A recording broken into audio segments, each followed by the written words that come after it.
And our job is to make sure that immigrants and their families get the information they need to make sometimes life-saving decisions.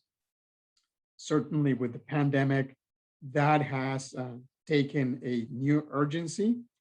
And in addition to getting the information from trusted messengers like you in the media, as well as neighbors, friends, folks that we trust, we want our immigrants and their families to know about the services the county has for them. And in most instances, those services are not impacted by immigration status. So if you have any doubt, and if you want to find about some of the services, please give us a call. We're here to help you in that, is the prefacing this forum. So thank you again. We have two terrific speakers. The format for today is going to be a question and answer. I will ask a question directed to one of the two speakers, Dr. Eloisa Gonzalez from the Department of Public Health, who's been doing incredible work getting the information out that is current, that is accurate, and that is trusted, that our communities need to hear so they can make an informed decision. So we and urge them to get vaccinated. We also have with us a very esteemed guest, Valentina Parada, a nationwide researcher that's been studying this issue, particularly things that discourage immigrants to get vaccinated. So she will be answering some of those questions along the way. And again, drop your questions in the chat so that we don't miss them as we go through.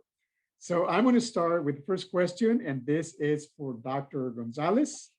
And it's a very straightforward question that I actually asked myself when I was getting ready to get my vaccination. Why should I get vaccinated? Dr. Gonzalez, I'm sure you have plenty to tell us about that. Sure, thank you for that question, Diego. And thank you for having me today. So we know that the vaccines are safe and effective, and that they will protect us from COVID hospitalization and deaths. Unvaccinated individuals remain susceptible to COVID-19 and the various variants that are out there, as well as to the potential long-term consequences from infection or long COVID. Even when it comes to our youth, we see that the American Academy of Pediatrics reported that as of May of 2021, youth now account for 22% of the new COVID-19 cases in the United States, when this time last year, youth cases were only around 3%. So it is important to get vaccinated to prevent new cases from increasing, and also to prevent new variants from forming and spreading. The more vaccinations get into the arms of those who are eligible, the more we will stop the spread of COVID-19 and shrink the pool of people who are vulnerable to COVID-19 and curb that potential, as I said, of new variants. The sooner we get our families vaccinated, the safer we will all be as we go out more, go on vacations, return to in-person classrooms, play sports, do sleepovers for the kiddos, and just going back to doing the things that we love. Thank you, Eloisa. It resonates with me what you were saying, as I was particularly for the second shot. As everyone, I heard that there are side effects. So I went in a little hesitant. I had it done, and I didn't feel a thing during or after. So now, I wish that I had been eligible to do it a lot faster because of the very same reasons you mentioned. Very concerned about my family, very concerned about my coworkers, the community at large, right? So we really appreciate all the work you're doing, and certainly letting us know in plain language, why it is so important to get vaccinated. The next question goes to Valentina, and this goes to the heart of your research. Basically, can you tell us what are some of the top lies and misinformation going around that you see are discouraging, particularly immigrants and their families from getting vaccinated? Back to you. Thank you, Rigo. So I think the thing that's really interesting with misinformation that we're witnessing right now is that we see very similar trends, very similar stories across many communities in many different languages. So it's not like we see one story specifically to one community. So for example, all of us have heard all of these conspiracy theories surrounding Bill Gates and George Soros, and that has really penetrated so many countries globally beyond just the United States. So then we start hearing the rumors on microchips being injected in you, and how that can be used as immigration tracking device, which of course is very, worrisome to these immigrant communities. The question around fertility and population control is of, top concern for a lot of these groups. Actually, most recently, what we've been hearing a lot is that women that have gotten vaccinated are getting irregular periods, like very long periods. And that really starts, setting kind of a psyche amongst all of the women. Well, is that happening to me? You know what I mean? So it starts becoming preoccupying. Other myths we've heard, of course, are changes in DNA. And then there's like more subtle types of misinformation, that's kind of like on the crazy side, one could say, right? But the subtle sort of misinformation comes from a lot of the alternative medicine community, the spiritual community, the healers, right? And, a lot of us come from backgrounds where our caregivers would make teas for us or would use herbs, rightfully so, right? Like these are very old remedies that are passed on generation to generation. But with regards to COVID, you start seeing a lot of posts basically discouraging people to take any sort of medication and try to self-heal through 100% alternative methods like vitamin C and vapor and stuff like that, which can be helpful at treating symptoms of COVID, but certainly, many times you actually need some sort of intervention. So that's also preoccupying.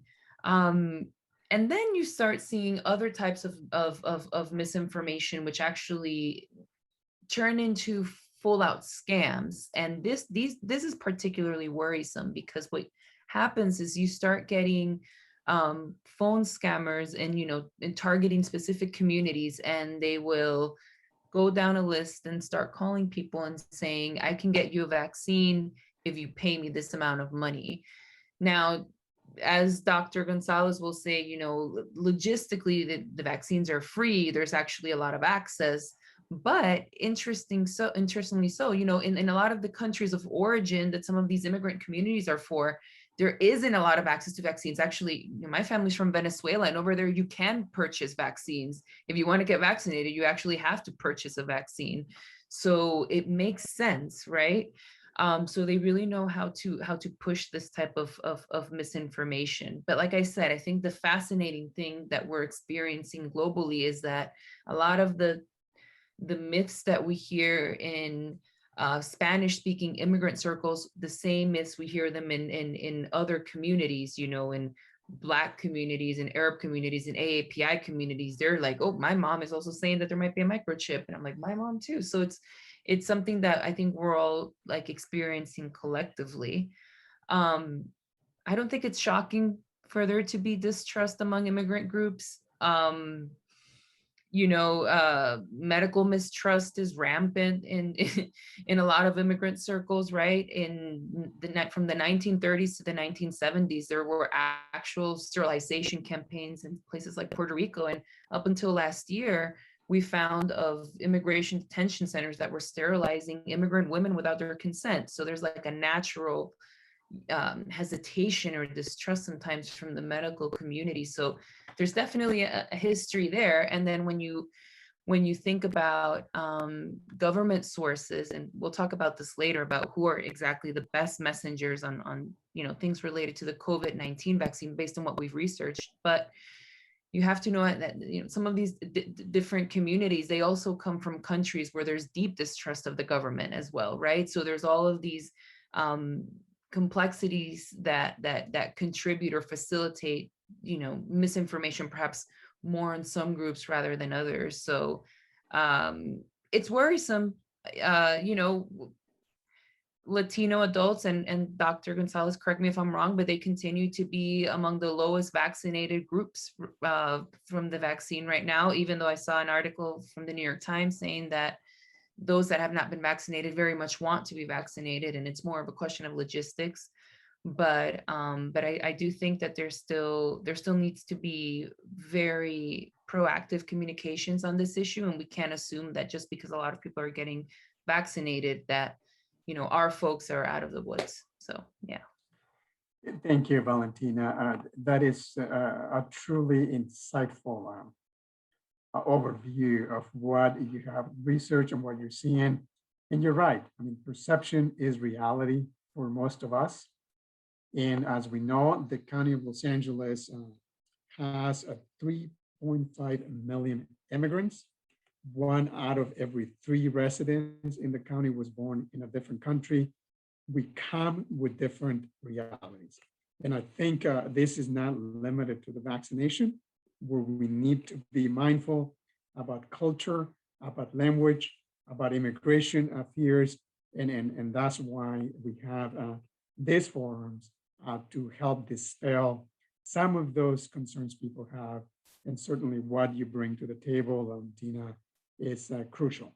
And so I'm going to ask a related question to Dr. Gonzalez. And that's what, again, it's, I'm sure, a question we all have. Are the vaccines medically safe? Dr. Gonzalez? Sorry, it took me a second to unmute. Thank you for that question, Diego. Yes, so the vaccines are safe. All 3 vaccines were studied in tens of thousands of volunteers. Half of the volunteers got the vaccine and half got placebo or salt water.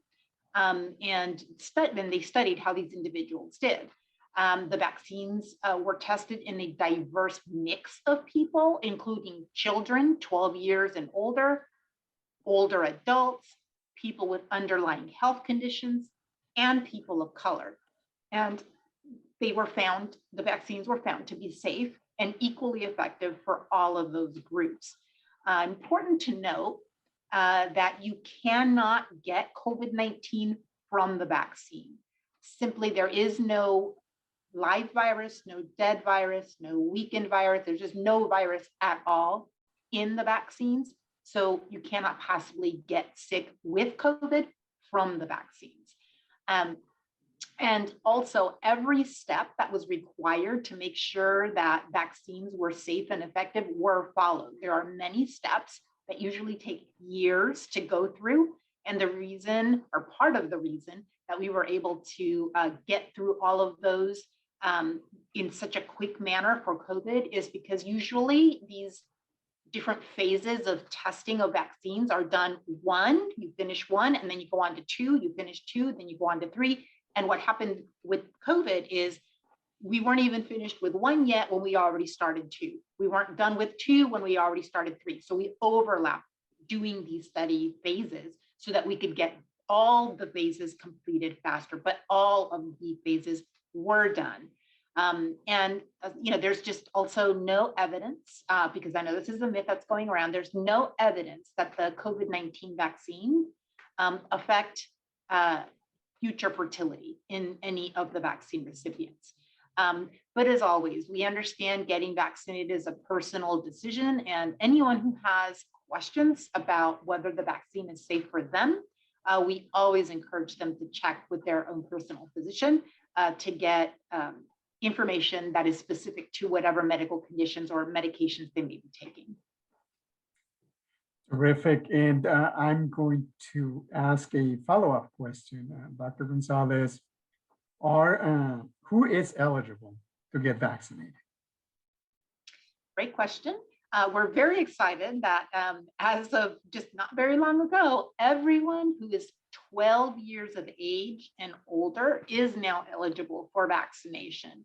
And most everyone can receive the vaccine safely. Individuals who, though, have an allergic or a reaction or an allergy to any of the vaccine components should definitely talk first with their doctor about whether these vaccines are right for them. But in general, most people can safely receive the vaccine, even if they have underlying medical conditions, asthma, diabetes, even cancer, or allergies. And those can be allergies to foods or to the environment, like hay fever. So in fact, having an underlying medical condition can make you at higher risk to have a more serious course if you get infected with COVID-19.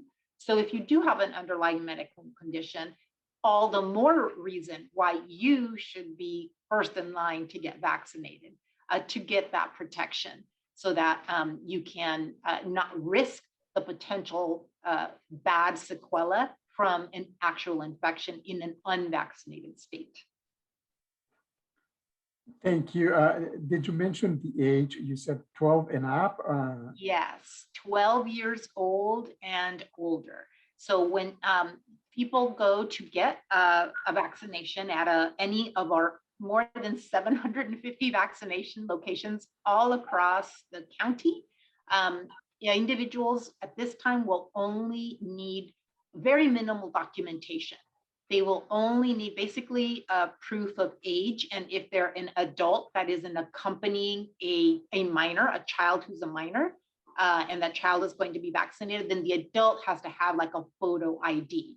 But other than that, all you need is proof of your age at this time. That just changed today, actually. So hot off the press. So you can always go to our webpage, vaccinatelacounty.com, or in Spanish, vacunatelosangeles.com. And you can go under we have a hyperlink for basically how to get vaccinated. And that'll take you to a page where we list all of the different documents that we accept as forms of proof that you are of the age that you are, or types of photo IDs. Never do we require that any of that information be government issued information. It could be, a gym membership that has your name, like your card, has your name and your photo on it, or your Costco membership card, or a school report card for children, for example. In their case, obviously, it wouldn't have a photo, but that's okay as long as it's got an indication to let us know that that child is actually 12 years old or older. We know sometimes, children develop at different rates, and some very young children can look much older than their age. And so we definitely want to make sure that the child is at least 12 years old, because we're only authorized to provide vaccine to kids that are at least that age. Thank you for that information. Now I can tell my tia, who I suspect is in her 50s, she keeps telling me that she's too young to qualify. So I'm going to grab her by the arm and say, unless you're younger than 12, we're going to take you in. Back to you, Valentina. And just a reminder for the audience, keep dropping your questions in the chat. We'll get through a couple more questions we had prepared for you. And if we still haven't answered what you dropped in, we will direct those to the speakers.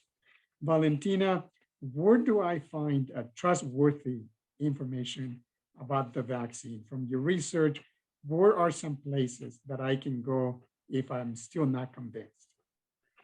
Well, I definitely would point everybody to go to their state public health websites or their county health websites. Those certainly have the best and most up-to-date information. So definitely the public health websites. Of course, not everybody goes to government sources for their information. So in that case, I also encourage people to go to their community health clinics or their doctors. Just any health provider that they trust inside of their community can also answer all of the questions that they have for them. But I'll let Dr. Gonzalez let us know exactly the best ones here in Cali. Thank you, I think Valentina. you had mentioned your priest places of people you trust, right? Dr. Gonzalez, you wanted to add a few other things. Yeah, so I mentioned briefly our local, as Valentina mentioned, our local LA County Public Health website is a great source of information.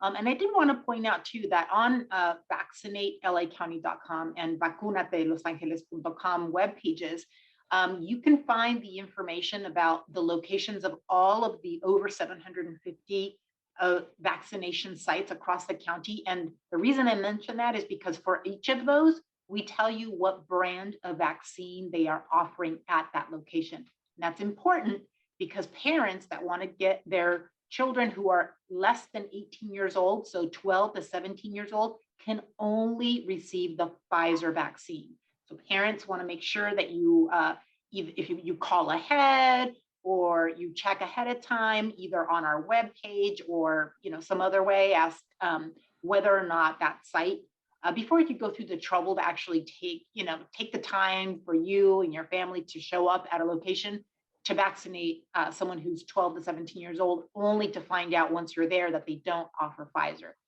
Because if they don't offer Pfizer, then that child will not be able to get vaccinated.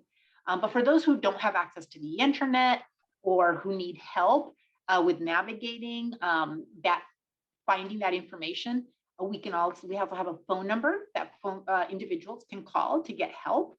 That phone number is 833-540-0473. And they can even call that number if they, not only if they need help finding a location, but even if they need a ride to that location. Or they can also request in-home vaccination. For example, for a child that has special needs and cannot leave their home, or a senior citizen that's in that same homebound state. So that number, individuals can call anytime, 7 days a week, from 8 in the morning until 8:30 at night. And we have assistance in multiple languages. And another number, if that one is not, for whatever reason, you're not able to get through quickly enough, you can also always call 211 if you have general questions. And again, they have various different languages available for being able to assist folks. Another great piece of information at that in-home visit. If my tia doesn't want to do it, I may just give you a call to come over and do it at home. She's not getting away with this one, that's for sure. Dr. Gonzalez, actually two combined questions. We had two, but I'll combine them into one. How much does it cost to get vaccinated? And does it impact my immigration status today or tomorrow? Right. So, and I think Valentina mentioned these already, but I want to re-emphasize, because what she said is correct. The vaccine is free, always free. You will not receive a bill. You will not be asked to pay anything out of pocket today or tomorrow or a month from now or a year from now. They are free. And it doesn't matter if you are here legally or not legally. It doesn't matter if you live in LA County or if you live in a neighboring county. If you show up to a vaccination site in LA County with the proper documentation, which again is very minimal, it's basically proof of who you are or your date of birth, you will be vaccinated. So it's very easy. And again, please never fall victim to a scam. As Valentina pointed out, there's a lot of people out there trying to take advantage of folks. Vaccines are free. You will not be charged. And to the point of the immigration status, we don't even ask. None of the locations in LA County and really across the US should even be asking about immigration status at the time that, for those who are still scheduling appointments, though appointments are generally not required at most of the sites now. But if someone wanted to make an appointment, when they're scheduling their appointment, they won't be asked about immigration status. And if they just show up to a location, again, they won't be asked. So at no point will it make a difference to your immigration if you're becoming going through the process of legalizing, getting residency status or a green card in the US, neither you nor your family's immigration status or paperwork will be impacted because someone in the family received the vaccine. We never share any information about who's been vaccinated with other government agencies, including with immigration. So it's none of their business. We want everyone to get the vaccine. Yeah, couldn't be said more clearly. And these were the prepared questions. I have to say, personally, I feel that I have many of the answers that folks ask me and that I can clearly respond. There's one question in the chat, and we'll transition now to some of the chat questions. And this is for Valentina. Something that comes up all the time. How do I counter when my mom or my abuelita believe that there is something wrong with the vaccines? They learned it from somebody else and they're passing that information to the family. How do I counter that? That's a good question. Well, as frustrating as it could feel, I urge you to opt for compassion because right now we are in a time where there's a lot of confusion. People don't know what to believe. And frankly, nobody wants to be, embarrassed or ridiculed for maybe being misled into believing something that seemed very credible, especially for older generations. They're still new to the social media. All of us are very new to the social media thing, but you notice the younger generations, they can catch it quicker. Some older folks, maybe not so much. So it seems, anybody can put on a doctor's coat and start a YouTube channel, and, they're convincing. It could seem very credible, right? So definitely, I would first urge you to have patience with the person and just try to have a conversation, hear them out, ask them why they believe that it's true. And then, you in a very calm way, try to present the facts and be patient. Maybe you won't convince them at that moment, but, the more conversations you have about it, I know certainly I've been able to flip a couple people that way, just being patient with them and hearing them out, and then, making them maybe walk them to the truth together. But I would just urge them to ask more questions and really open the conversation. It's an opportunity for dialogue, not for alienation. So yeah. Right. I mean, and with respect, right? I mean, abuelita, certainly, if I did respect her, then La Chancla, it is right behind me. So we'll never do that. One more question for you, Valentina.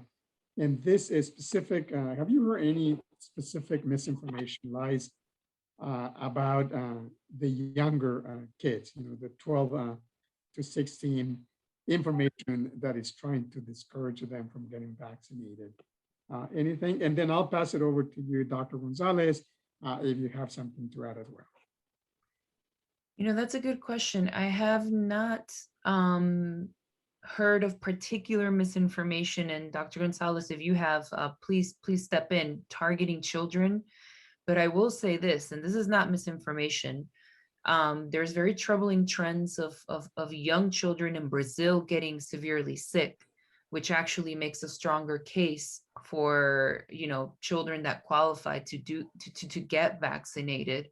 So I haven't tracked any particular misinformation targeting children, but like I said, there's actually on the other side a very strong case for vaccinating children based on what we're seeing in other countries like Brazil. But Dr. Gonzalez? Yeah, thanks, Valentina. We have seen actually a very encouraging response among the ages 12 and up, that even in the very first weekend that just passed, that they were eligible to get vaccinated. Pretty strong showing of youth in those age ranges that showed up to get the vaccine. And that may be because parents who themselves got vaccinated were already chomping at the bit to try and get their children also vaccinated. But children, as I think you pointed out, Valentina, have very ready access to social media, and there are influencers out there that don't necessarily know the science behind the way that these vaccines work, and maybe intentionally or unintentionally may put information out there that may cast some sort of doubt in a youth or an adult for that matter about whether these vaccines are safe. What we have heard is questions from parents who are concerned that the vaccines haven't been around long enough. And so they're just a little bit concerned that these vaccines may potentially impact the fertility, future fertility. Because of course they're not expecting their 12-year-old to get pregnant in the next 5-10 years, but they're concerned that longer term there may be some issues related to fertility being impacted negatively as a result of the vaccine.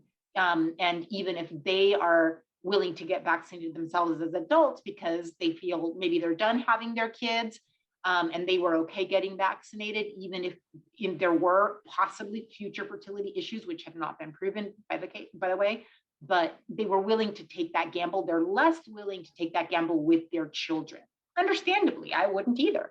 But the fact is that there is at this time no evidence that points to there being any negative impact on fertility in any person who's vaccinated, starting from 12 and up, because obviously those are the ages that are eligible. So there's just no science behind that. There's no reason from the way that we understand how these vaccines work. There's no scientific rationale that would make us be concerned that there could maybe be some future fertility issue. So there isn't any evidence now, and there's no reason to believe that there's going to be evidence in the future either. So that would probably be the most common question that I'm hearing coming up when it comes to vaccination of our youth. I just want to again thank you, Dr. Gonzalez, Valentina. This information is vital. And I want to thank even more so our media partners tonight for you to get in this information in our communities in a way that is culturally, linguistically, and immigration sensitive. This is an ongoing discussion, and we certainly want to make sure that people get the vaccine as soon as possible and to protect themselves, their families, and our communities.